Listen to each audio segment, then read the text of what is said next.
Hey everyone, Epic Edge back again with another Passer Pull video, this time featuring the Conqueror of Demons, the Vigilant Yaksha, the Bane of all Evil, the one and only Xiao. Now, I know that a lot of people have been waiting for him for a very long time. So, you know that MiHoYo is gonna rake in a ton of money when his banner arrives in a few days. The only question is, should you burn your hard-earned Primogems or, even spend real money just to get him? Let's find out. Let's start by going over Xiao's stats and kit.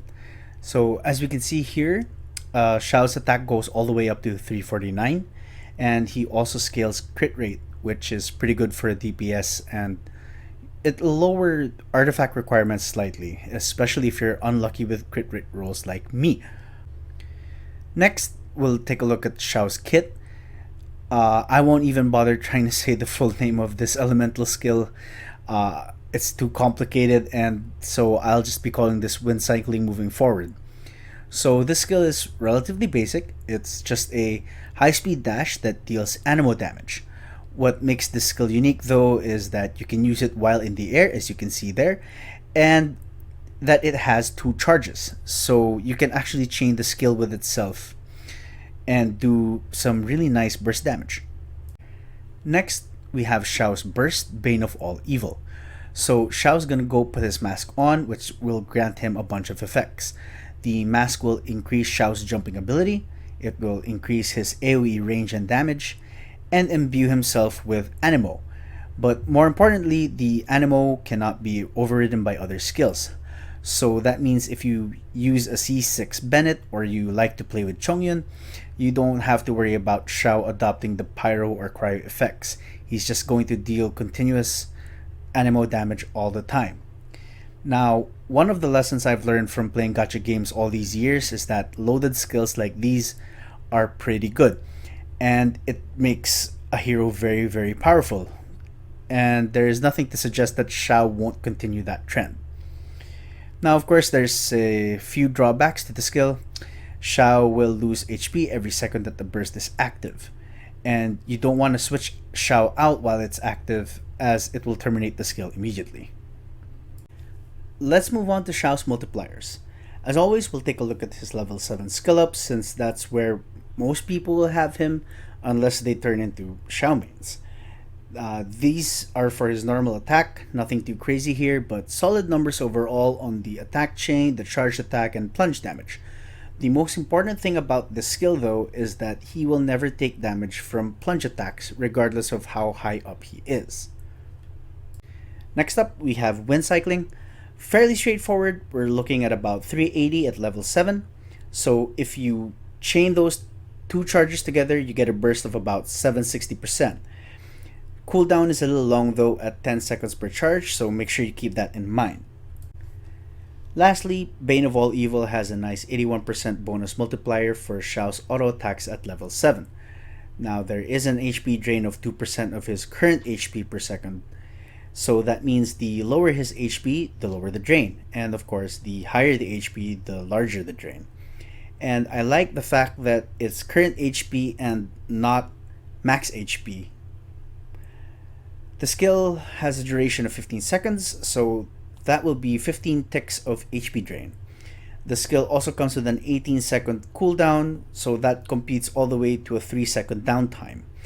Energy cost is pretty high at 70, so you definitely want to make sure that you have some energy recharge on your builds. Not a lot, but just enough to make sure that you can get up to 70 fairly quickly. Now, I don't usually take a look at constellations for 5 stars simply because it's just, too expensive to go after multiple constellations. However, if you do end up pulling Xiao early, or if you have that many Primogems to burn, I think it's not a bad idea to try and get him up to at least C1 just for that extra wind cycling charge. Obviously, whales are gonna whale all the way to C6, but for free to place and low spenders, I think C2 should be the highest you should, realistically gun for. And you can try your luck to get all the way to C6, but honestly, I don't think it's worth it, and you're better off saving what little Primogems you can for future banners. Of course, Xiao won't be alone on his banner. As always, we will be getting 3 4-star characters on the rate up as well. There isn't an official banner at the time of recording just yet, so let's go ahead and make some predictions. Keep in mind that this part of the video is just for fun. These are my speculations. These are the choices that I would make if I was MiHoYo. So make sure you take this with a grain of salt. I do have a decent track record though. On the last banner, I got 2 of 3 right with Xiangling and Xinqiu. So hopefully this time around we'll get all 3 right. For the benefit of newer players, there are 2 rules though when it comes to choosing on banner 4 stars. First, we never get a 4-star that is the same element as the featured 5-star, and second, it will never be anyone who was already featured in the previous banner. So here is an overview of the banners that we've had so far. That said, here are my picks. First up, we have Barbara, the cute little nun idol for Mondstadt. She is a good support for Xiao as her elemental skill mitigates the HP drain from Xiao's burst. If you've never played with Barbara before, her elemental skill also forms this like ring of water around you, and anything that touches that ring will get applied with wet. So this should provide Xiao with some really nice swirl damage. Next up is Diona. She's the resident cat lolly, and I think she's another fantastic support unit for Xiao because her burst heals and applies cryo periodically in an AoE for extra swirl damage. Her E also gives a nice little shield to Xiao as well, so she is designed to help Xiao with his survivability because, HP drain plus getting hit by, enemies every now and then can easily lead to an early death for Xiao. Last up is Beidou, and I know this is a bit of a strange choice here since we will be getting a 4-star selector for all the Liyue 4-stars during the Lantern Rite Festival. However, I'm putting her here for 2 reasons. One, we need to have an Electro character in this banner because of Keqing. If there is no Electro hero, that means the pool for future banners will be just Xinyan, Beidou, Razor, Chongyun, and Ningguang. So, while we will be able to cover the spread for Keqing's banner, that will leave the next banner with 2 Electro units. And that doesn't work well because we've never had 2 4-stars of the same element in one banner as well. The second reason is that Beidou's burst can apply Electro to nearby enemies over a period of time. So that just means more solar reactions for Xiao, more energy particles, and you can keep your uptime high. And those are my picks: Barbara, Diona, and Beidou. Now, before we move on to the verdict, there are 2 things that I do want to address first. Number 1, in case you missed it, both Xiao and Keqing will only be on banner for 2 weeks each. Now, that goes against every standard 3-week banner that we've been getting so far. We're pretty used to getting around 6 weeks split between 2 banners, and given how Xiao and Keqing are only 2 weeks each, it's very likely that we are getting a 3rd banner after Keqing. Gacha games in general live off of the rate-up banners, and having a 2-week lull is just bad for business.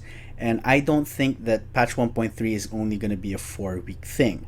So the likelihood of a 3rd banner is actually pretty high. In the event that we do get a 3rd banner, there are only 2 real obvious choices here. The first, and the one I feel is the most likely situation, would be the Zhongli rerun. This has been teased ever since MiHoYo announced that they'll be buffing him. Personally, I think having Zhongli as the 3rd banner is the right move, kind of as a reward for players who pulled hard for him the first time around. Reward in the sense that people who have him already at least have a month to enjoy the new buffs before everyone else gets a second chance to pull for the Geo Archon. Whether his buffs make him the hero everyone was expecting him to be, that's a different story altogether. The second choice, of course, is Hu Tao. And I was disappointed and slightly confused as to why Hu Tao wasn't featured on the patch 1.3 livestream, yet we clearly saw her spear in the teaser. And I know a lot of people and other players feel the same way. And after discussing things with a friend of mine who is Chinese, he said that it's just very bad juju to talk about death during times of celebration. And since patch 1.3 will overlap with Chinese New Year, and Hu Tao works on dead bodies all day long as the head of US funeral parlor, I guess it does make sense to not mention her on the live stream. Personally, I'm hoping that is the case because I'm in desperate need of a pyro DPS. I'm really hoping she'll show up as the third banner, and the fact that her weapon was seen in the live stream can actually, give us a little bit of hope.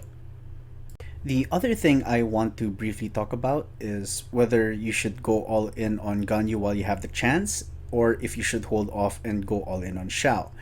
If you've watched my previous videos, you know that I was incredibly high on Ganyu as a DPS even before she was released. But, even I didn't expect her to be as powerful as she actually is. Right now, it's Ganyu Impact, and in fact, she is threatening to steer me away as a Kaching main and move on as a Ganyu main. Honestly, though, I think it doesn't really matter who you decide to pull for. Ganyu and Xiao are both natural DPS heroes with two very different playstyles. If you prefer sniping enemies from rage, just go Ganyu.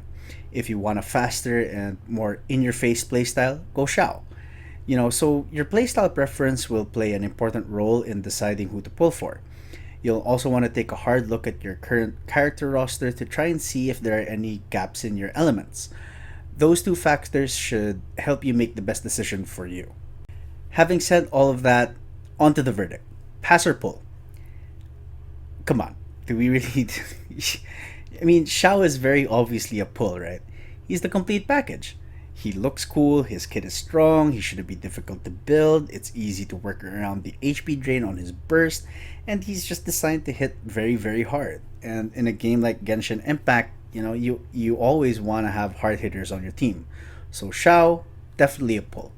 And that's gonna do it for this video. Don't forget to leave a like and to subscribe to the channel if you found this helpful. As always, thank you so much for watching, and until the next video, stay epic.